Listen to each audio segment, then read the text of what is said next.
Salam alaikum, j'espère que vous allez tous bien. Alors, Allah, notre Père. Où on trouve ça, la vache? Au verset 200 et au verset 201. فَإِذَا كَدَيْتُمْ مَنَاسِكَكُمْ.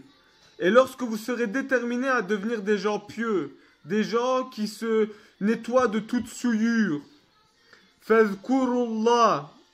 Alors vous appellerez, vous mentionnerez, vous nommerez Dieu كَذِكْرُكُمْ أَبَاءَكُمْ, de la même façon que vous nommez vos pères. أَوْ أَشَدَّ ذِكْرًا, et d'une nomination d'autant plus ferme, c'est-à-dire avec encore plus de ferveur, c'est-à-dire que votre Allah, il deviendra encore plus votre père que vos propres pères terrestres. Qu'est-ce qu'ils traduisent ici? Et quand vous aurez achevé vos rites, moi je ne comprends pas ça, moi c'est plutôt, et quand vous serez déterminés à devenir des gens pieux, alors invoquez, non, moi je ne vois pas invoquer, je ne vois pas dua, je vois plutôt zikra, c'est-à-dire nommer, alors nommez Dieu comme vous nommez vos pères, et d'une nomination encore plus ferme. Mais il y a des gens qui disent Rabbina, Abina, Rabbina. Ils disent Seigneur, notre Seigneur, accorde-nous ici-bas. C'est-à-dire que eux, ils sont que terrestres. Ouais, nous on croit qu'à nos pères terrestres. On croit pas à notre Père céleste. Eh bien pour cela, nulle part dans l'au-delà. Le verset suivant, voici ce qu'on peut lire. وَمِنْهُمْ مَنْ يَقُولُ رَبَّنَا آتِنَا فِي الدُّنْيَا حَسَنَةً وَفِي الْآخِرَةِ حَسَنَةً وَقِنَا عَذَابَ النَّارِ. Alors qu'est-ce qu'on peut lire? Et il y a des gens qui disent Seigneur, accorde-nous Hasana Dunya et Hasana Akhira, et protège-nous du châtiment du feu. C'est bizarre, hein? Regardez, ici on a la notion de Père terrestre et Père céleste, et de Hosanna et de Hosanna. C'est bizarre, hein? Ça me fait penser à la Bible. Oui. Donc le verset Rabbana atina fid dunya hasanatan wa fil akhirati hasanatan wa qina adhaban nar. Deux fois hasanatan, et il y a cette notion de ici-bas et cette notion de au-delà. Qu'est-ce qu'on peut lire dans Marc au chapitre 11, au verset numéro 9? Ceux qui suivaient et ceux qui précédaient Jésus criaient « Hosanna, béni soit celui qui vient au nom du Seigneur ». Donc voici le premier Hasana. Et le premier Hasana, il est pour le Fid Dunya. Donc le règne qui vient, le règne de David, notre père. Donc c'est le règne terrestre. C'est le Hosanna d'ici-bas. Et après on dit Hosanna dans les lieux très hauts. Et après on parle, donc on mentionne une deuxième fois Hosanna, mais cette fois-ci pour le Akhira. Vous voyez, c'est purement évangélique, hein, les versets coraniques. Hein. Mais bon, il faut le savoir. Hein. Qu'est-ce qu'on peut lire d'autre dans la Bible qui fait allusion donc aux versets coraniques que nous avons lus? Dans la lettre aux Hébreux, au chapitre 12, on peut lire au verset numéro 9 ce qui suit. D'ailleurs, puisque nos pères, selon la chair, donc ça veut dire nos pères terrestres, nous ont châtiés et que nous les avons respectés, ben oui, quand nos pères terrestres ont fait une bêtise, ils nous punissent. Et nous respectons leur punition, hein. Nous devons nous soumettre à leur autorité, à l'autorité de notre père terrestre. Ne devons-nous pas, à bien plus forte raison, nous soumettre au Père des esprits pour avoir la vie? C'est-à-dire au Père qui est dans le ciel. D'autant plus, il faut être soumis à lui. Si nous acceptons d'être soumis à nos propres pères terrestres. Donc il faut être aussi soumis au Père céleste. Car si on ne se soumet qu'au Père terrestre, on n'aura rien dans l'au-delà. Mais c'est pour ça qu'il faut se soumettre également au Père céleste afin d'avoir une récompense dans l'au-delà. C'est exactement ce que le verset dit. Est-ce qu'il y a d'autres choses? Dans Matthieu chapitre 23, voici ce qu'on peut lire au verset numéro 9. Et n'appelez et ne nommez personne sur la terre votre Père.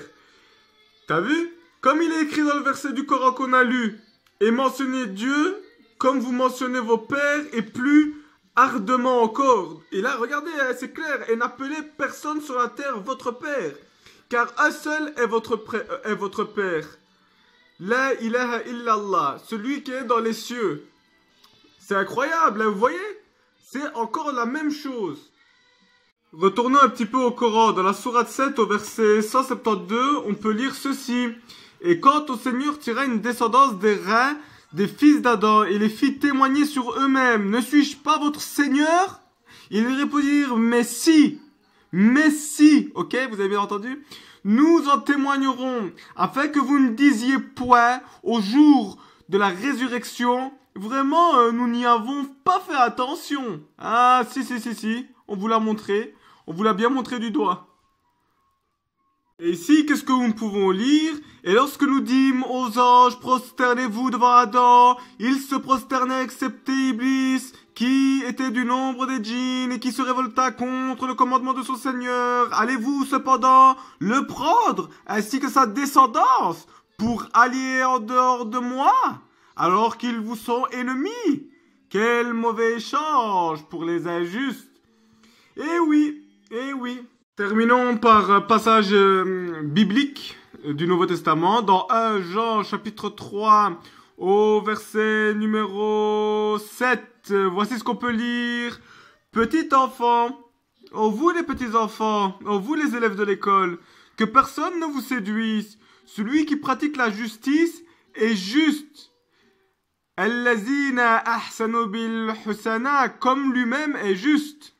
Celui qui pêche est du diable, car le diable pêche dès le commencement. Le Fils de Dieu apparut afin de détruire les œuvres du diable. Quiconque est né de Dieu ne pratique pas le péché, parce que la semence de Dieu demeure en lui, et il ne peut pécher, parce qu'il est né de Dieu. C'est par là que se font reconnaître les fils de Dieu et les fils du diable. Quiconque ne pratique pas la justice n'est pas de Dieu, non plus que celui qui n'aime pas son frère. Vous avez compris? Ne soyez pas les fils du diable, soyez les fils de Dieu. Bon, rapidement, hein, ça n'a rien à voir avec le truc, mais les enfants d'Israël ont pris un engagement. Et dans leur engagement, regardez ce qu'il écrit. وَقُولُوا لِلنَّاسِ حُسَنًا. Et vous devez dire aux hommes حُسَنًا. Vous allez comprendre pourquoi je dis ça.